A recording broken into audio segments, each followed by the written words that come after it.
Meditación al Evangelio con los psicólogos y misioneros Rafael Aníbal Cortés y Mónica Dairén Ospina.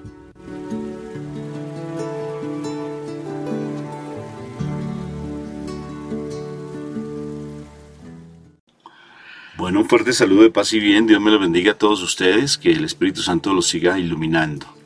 Me acuerdo tanto, Mónica, que mi hija me dijo qué día, me dijo, papi, cuando vio un colegio allá donde, una región donde vamos a estar viviendo, había un colegio que decía que es franciscano y daba el saludo, ¿no es cierto? Allí decía, saludo de paz y bien. Y yo, ay papi, ahora sí me entendí, ahora sí lo entendí. Yo pensé que todo lo que tú decías era un cliché, que era simplemente una muletilla que tú decías, muy particular. Entonces decía, el saludo es franciscano. Y dije, claro que sí, mi amor, nosotros somos una comunidad franciscana. Y por eso decimos ese saludo de paz y bien. O sea, que la paz del Señor esté en tu corazón.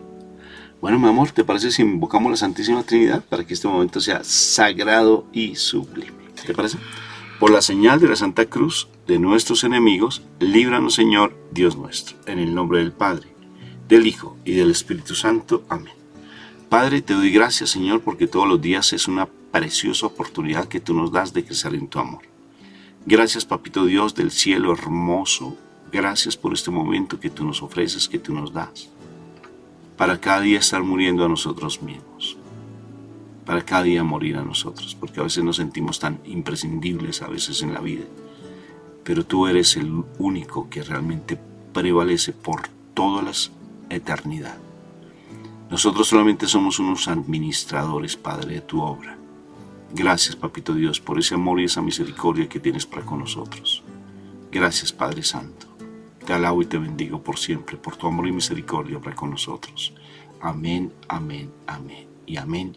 Y que esta palabra que vamos a recibir hoy, Señor, sea una palabra viva, que llegue a lo profundo de nuestro corazón, que hoy nos mueva las entrañas, que hoy nos mueva lo que hay en nuestro corazón, Padre Santo, que podamos tener ese corazón dispuesto para que la presencia de nuestro Señor Jesucristo se manifieste en plenitud, para que Él nazca en nosotros. Gracias, Padre. Amén, amén y amén. Bueno, palabra para el día de hoy, mi amor. Bueno, vamos al Evangelio de San Lucas, capítulo 1, versículos 67 al 79. En aquel tiempo Zacarías, padre de Juan, se llenó del Espíritu Santo y profetizó diciendo: Bendito sea el Señor Dios de Israel, porque ha visitado y redimido a su pueblo, suscitándonos una fuerza de salvación en la casa de David, su siervo, según lo había predicho desde antiguo por boca de sus santos profetas. Es la salvación que nos libra de nuestros enemigos y de la mano de todos los que nos odian, realizando la misericordia que tuvo con nuestros padres, recordando su santa alianza y el juramento que juró a nuestro padre Abraham, para concedernos que, libres de temor, arrancados de la mano de los enemigos, le sirvamos con santidad y justicia en su presencia todos nuestros días. Y a ti, niño, te llamarán profeta del Altísimo, porque irás delante del Señor a preparar sus caminos, anunciando a su pueblo la salvación del perdón de sus pecados. Por la entrañable misericordia de nuestro Dios, nos visitará el sol que nace de lo alto, para iluminar a los que viven en tinieblas y en sombra de muerte, para guiar nuestros pasos por el camino de la paz. Palabra de Dios. Gloria a ti, Señor Jesús. Es una palabra muy linda, me parece hermoso cuando dice que cuando Zacarías se llenó del Espíritu Santo. ¿Y cuándo se llenó del Espíritu Santo? Pues fue en el momento en que él acepta, mi amor, cuando él puede volver a hablar. ¿Sí me va a entender? Cuando se le abre su boca, en ese momento la presencia del Espíritu Santo se manifiesta en él. Sí, porque antes esa oración surge precisamente en el momento instante que él puede volver a hablar. Pero entonces, ¿te imaginas? La particularidad de esto, o sea, a mí me ponía a pensar que cuando uno se llena del Espíritu Santo es cuando uno realmente puede hacer profecía. Hay muchas personas que hacen profecías, pero no necesariamente porque están llenos del Espíritu Santo, sino que hay adivinación en las vidas de ellos. Eso es una cuestión que viene del enemigo con el fin de desviar a la iglesia. cuando la profecía de Dios viene a nosotros en la iglesia, tiene que ver para que haya edificación. Pero a mí me parecía muy interesante la profecía, que es diferente a la palabra de conocimiento. Ojo con eso, porque a veces las personas tienen palabra de conocimiento y creen que eso es profecía. No, son dos cosas diferentes. La palabra de conocimiento se ejecuta inmediatamente, básicamente. Sí, o te está diciendo qué es lo que está ¿Qué es sucediendo. lo que está pasando en el momento? ¿Qué es lo que hay en el corazón de la otra persona? ¿Qué está sucediendo en ese instante? Por eso, y es para solución inmediata. La profecía no, la profecía es para cumplimiento posterior. Pero entonces yo decía, porque la profecía es para edificación de la iglesia, por algo muy sencillo. Porque cuando tú tienes una profecía, de cuenta, tienes una promesa de que algo va a suceder, pues el interés o la intención es mantener nuestra mirada en esa promesa para trabajar para alcanzarla, en pocas palabras. O sea, en el tiempo antiguo, el pueblo de Israel había tenido la profecía de que iba a venir un Salvador, y a raíz de eso ese pueblo mantuvo la fe, la esperanza, a pesar de las dificultades, a pesar de los momentos de esclavitud, por decirlo así, en que ellos vivieron muchas veces. En fin, ellos pasaron muchos momentos, y ellos no perdían su esperanza de que iba a llegar alguien a liberarlos, a libertarlos, a darles salvación.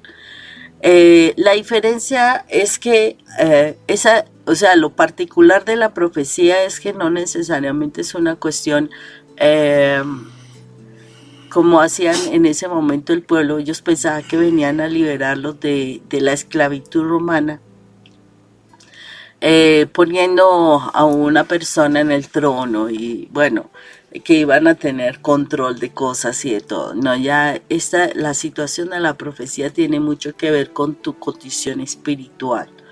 Porque si nosotros miramos aquí como lo dice Zacarías, lo dice claramente cuando dice para concedernos que libres de temor, ¿sí? Libres de temor, arrancados de la mano de los enemigos, sirvamos con santidad y justicia en su presencia. O sea, aquí no está diciendo, es que se va a levantar un líder que va a estar en el trono, que va a batallar contra todos los pueblos, que va a alcanzar a conquistar muchas tierras, que tendrá mucho poder en la tierra.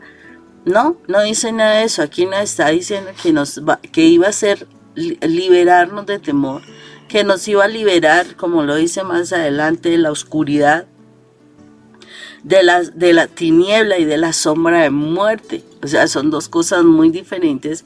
O sea, son cosas diferentes a que venga una persona a tomar un trono, a tomar un liderazgo político. Entonces, curiosamente, cuando uno tiene una promesa, una profecía, uno tiene la esperanza. O sea, la particularidad es tener la esperanza. La profecía es lo que te va a ayudar a ti a trabajar, a luchar, a crecer, a estar pendiente de esa profecía. Por eso la profecía se debe tener presente.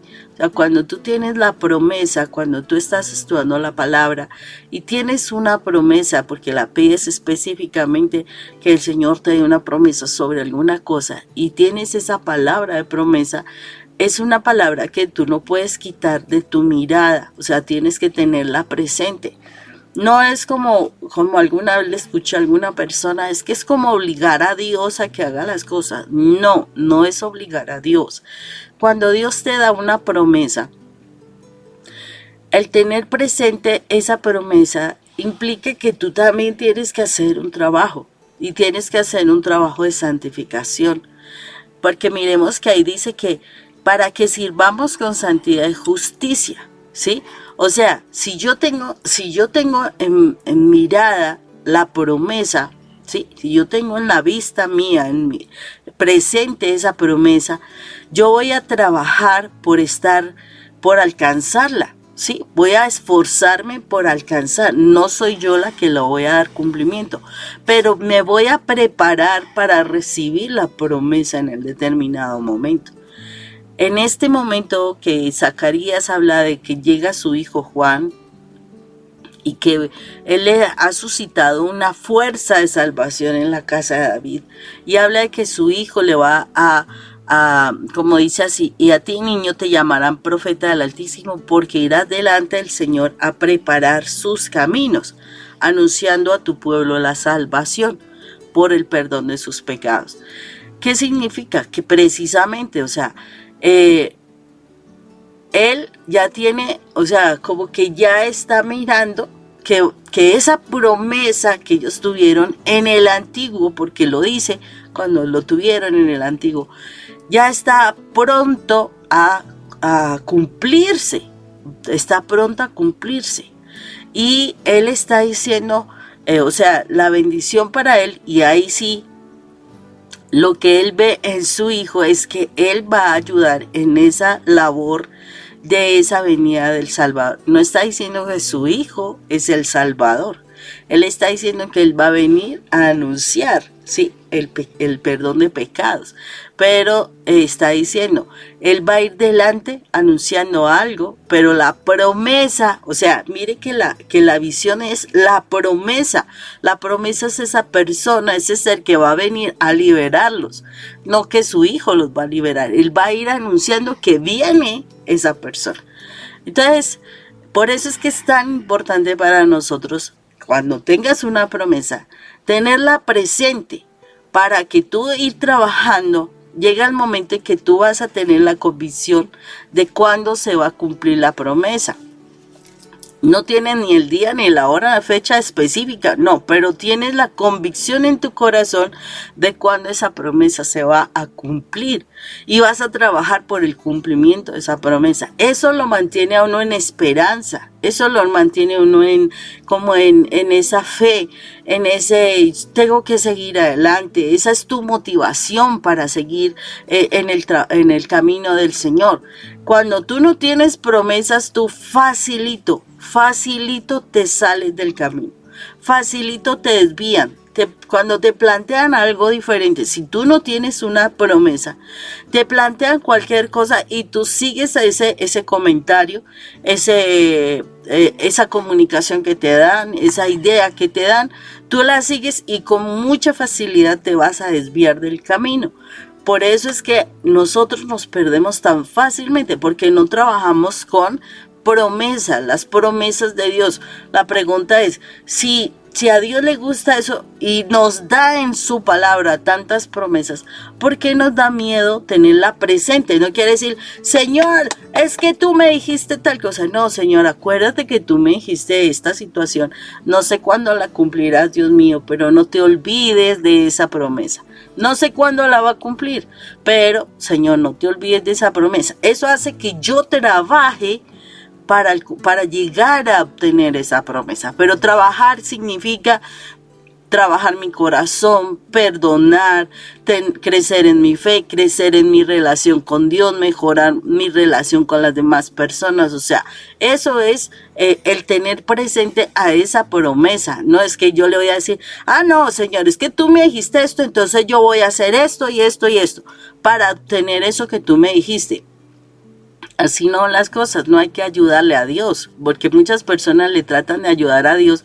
No, es que tú me dijiste que vas a restaurar mi hogar y entonces yo le voy a ayudar a controlar a mi esposo, a revisar su billetera, todo eso. No, eso no tiene nada que ver con la promesa. La promesa es confío en ti, voy a trabajar en mí, Señor, tus manos tienen a mi esposo y yo voy a estar creciendo en mi sanación, en mi restauración hasta el momento en que las cosas van a cambiar. Yo no soy quien voy a torcerle el brazo a Dios para que la promesa se cumpla. No, Dios tiene su tiempo, Dios tiene sus momentos, entonces hay que dejarlo a Él que cumpla su tiempo, pero yo decirle, Señor, no te olvides, tú sabes que estoy sufriendo, tú sabes que me duele, lo que sea, Señor, ten presente esta promesa y tú se la dices, porque para eso está la palabra, como lo dijo Jesús de Nazaret saliendo del desierto.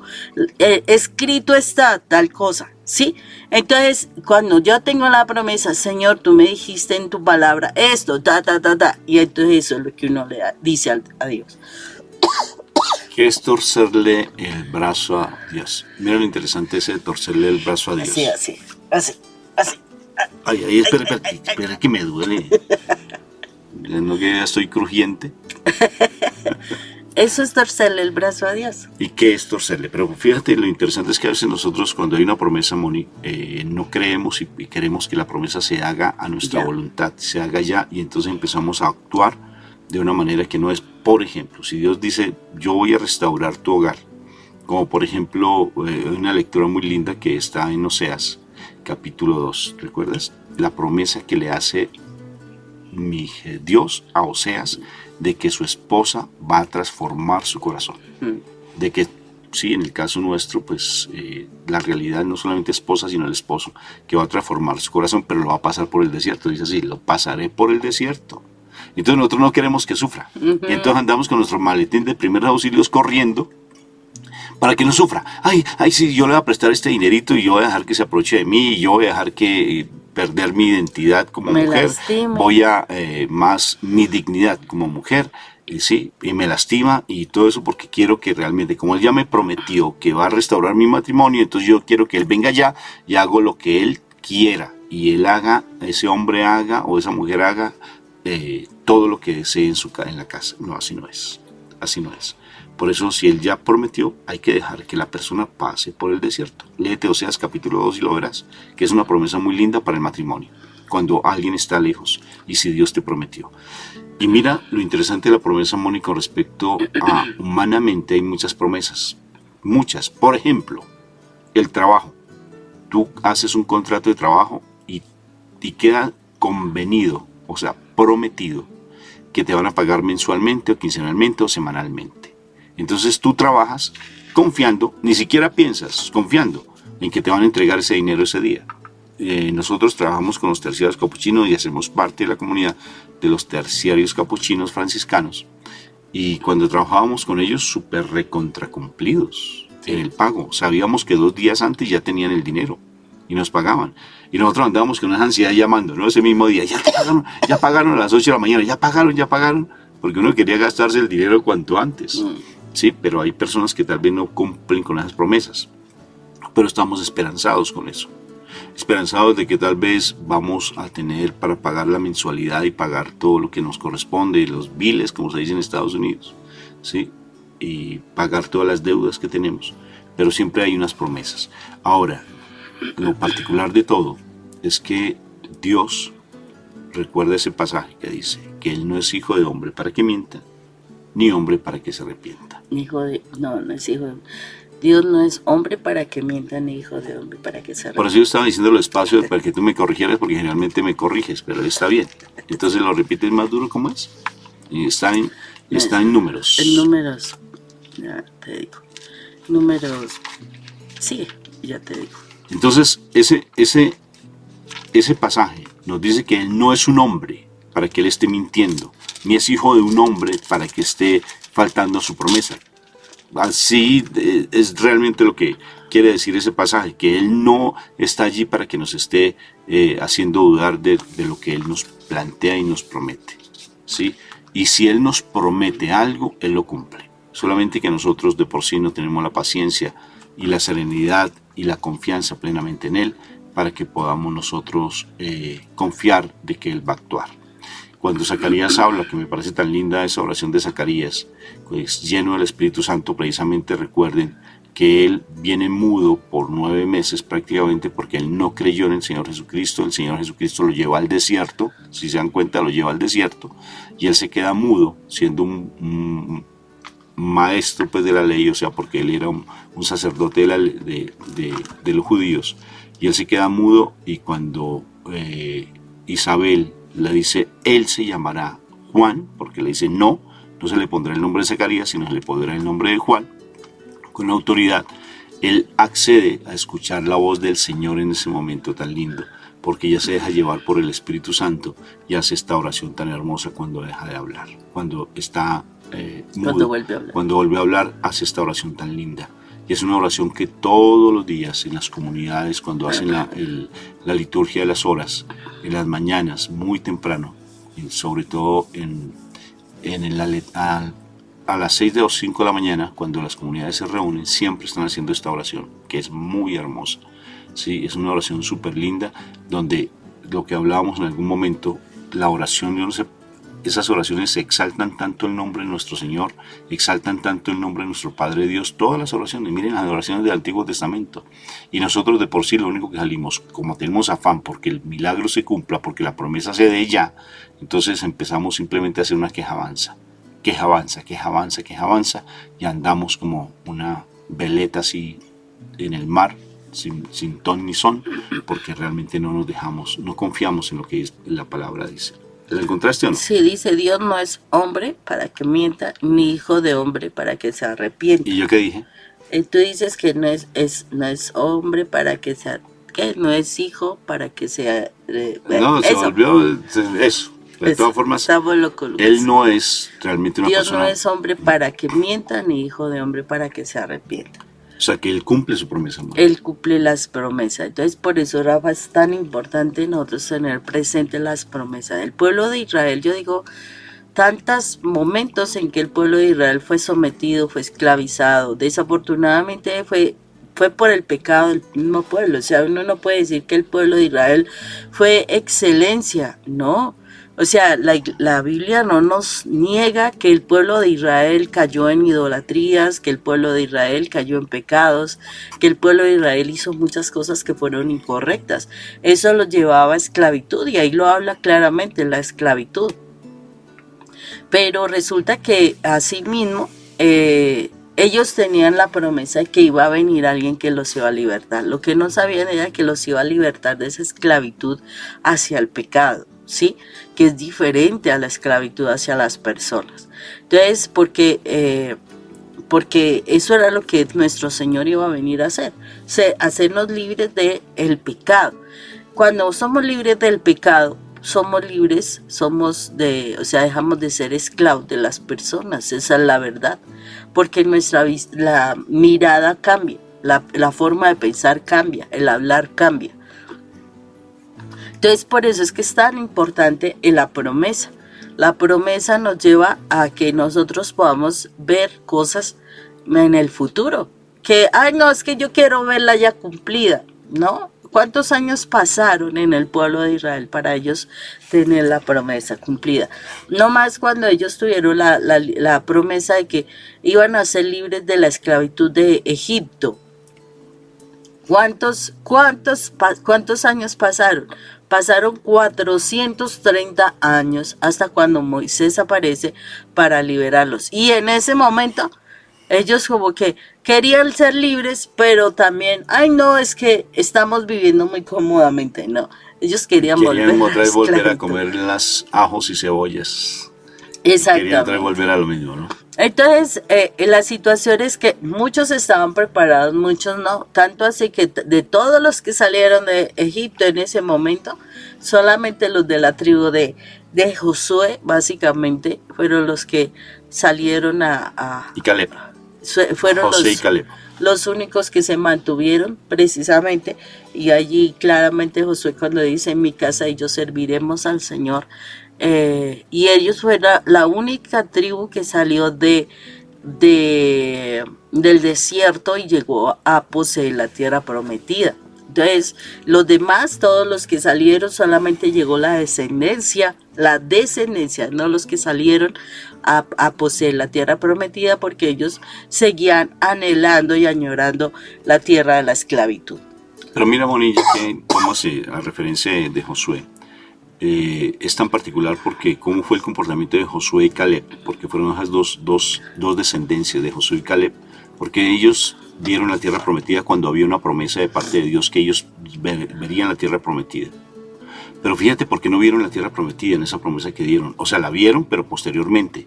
Y actualmente, hasta ahora, están viendo la tierra prometida, hasta actual, 1938 más o menos. El pueblo de Israel está empezando a tener nuevamente su tierra prometida, por el comportamiento y la actitud del pueblo.